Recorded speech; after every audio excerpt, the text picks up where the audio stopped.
So, back at the early morning. Woke up this morning to a good day right outside my workshop. So, surprising thing. I come here to finish some of my designs, just having my coffee. Outdoors. This is the mug I'll be using. I go to start my laptop and did. Now I'm guessing the only way it could have died is because maybe running the 3D CAD software or using it to work on my designs failed on me, and that's why I have all my manuals. But apart from that, nothing stops me. Today is test day. I'll also be filling up. I got myself transmission oil. So once I've been doing my running, I'll be checking the levels. I'll wait for it to heat up, and I'm able to flush out the fluids.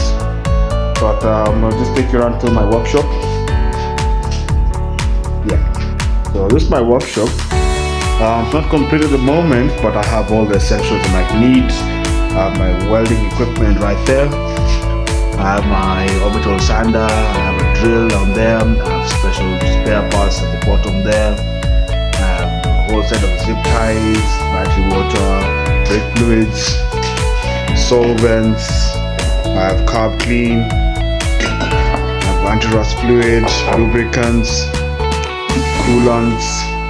I have a work light there. I have special tools here, of course, metric style, all of them, all metric. I even have a first aid kit on the top here, and that's the registration, of which I'm yet to mount on top. Other tools at the top, bottom here, and a whole set. I have torques here. I have grip pliers, I have spanners, and I have a full toolbox here.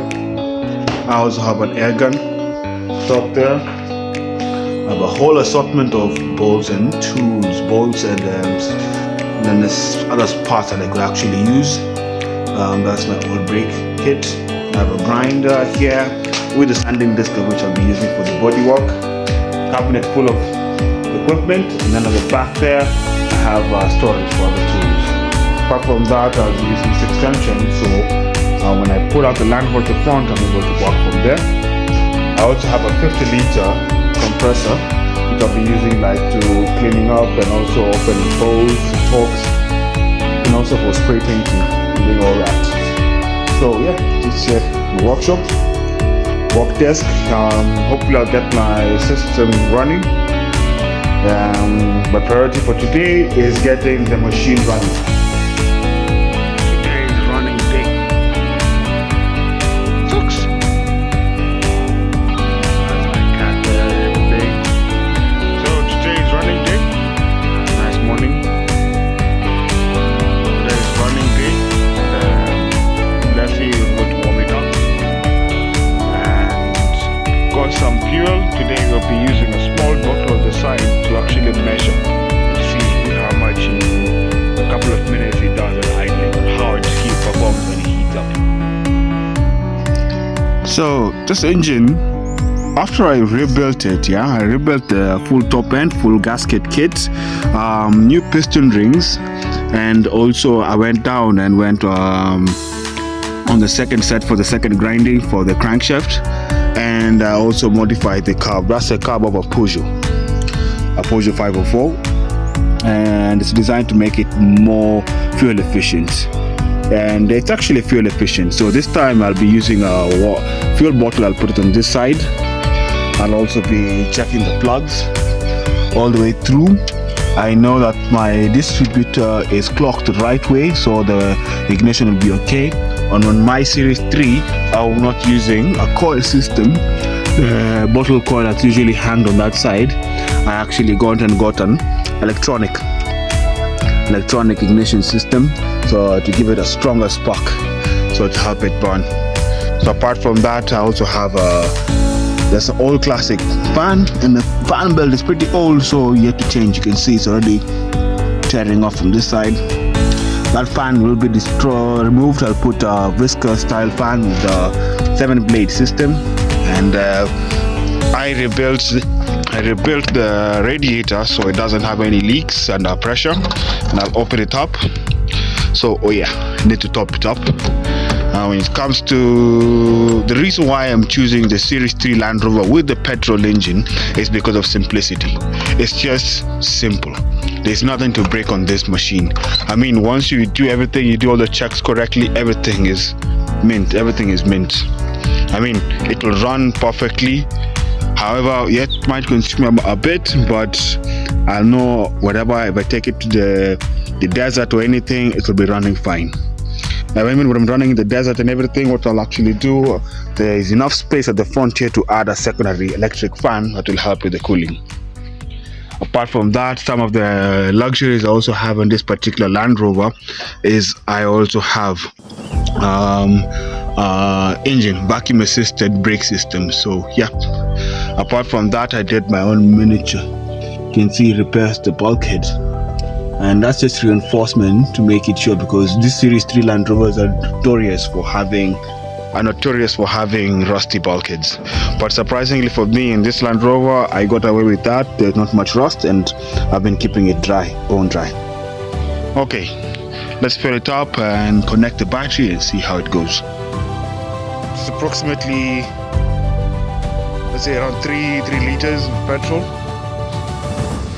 So with this one, it has a lifted pump on one side of the tank, on one side right next to the distributor, and the lifted pump actually will be sucking up from this tube, and it will come through this filter all the way to the carb right here. Okay, moment of truth. It's open, it's primed up, sucks. Okay, this will scare you. Let's see. Neutral, prime it a bit, and start.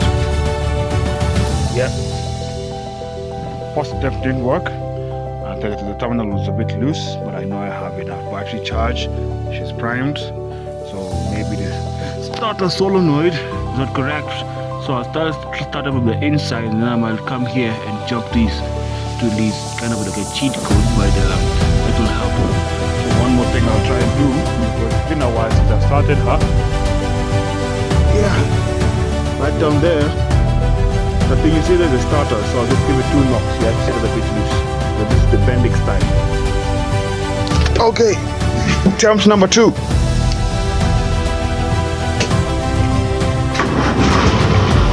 Nice, okay, one more.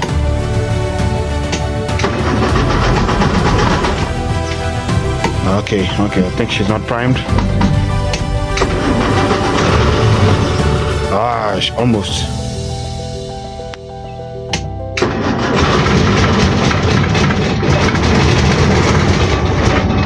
Ooh, she's on, okay. One more.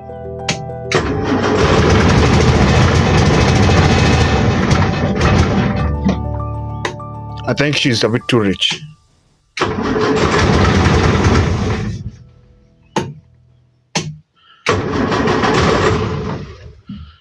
One more.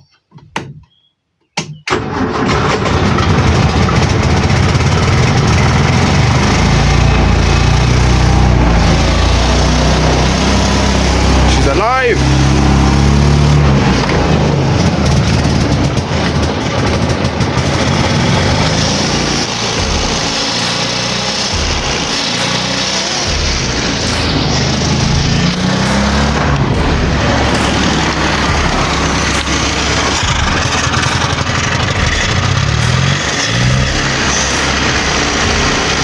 Runs, alive.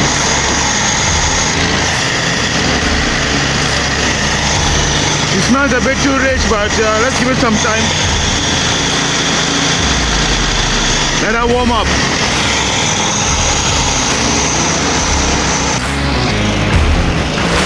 She's not holding idle pretty well, yeah, but I'll let her keep her warming. But the good thing is, yeah, even on this cold start, she's not smoking.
Okay, she's finally out. Now what I'll do is relocate her on this side where I'm able to do cleaning, and next to my workshop will be much easier. She's not running hot or anything, but I've noticed there's binding on the brakes.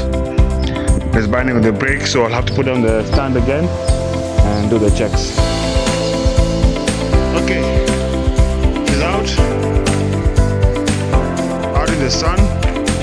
She hasn't moved in a while, but she needs a proper thorough clean.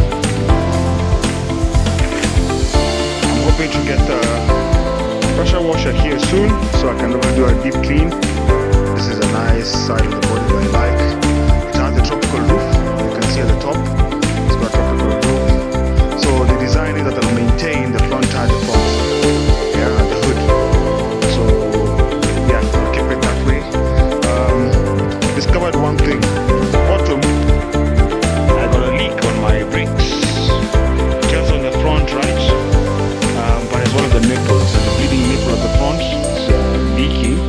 But that's a simple repair. I'll just look at the old axle and I'll be able to find the old nipple and transfer it back. Yeah, but that's a good thing of giving it a small test. But for now, let me just give her a good complete wash all through.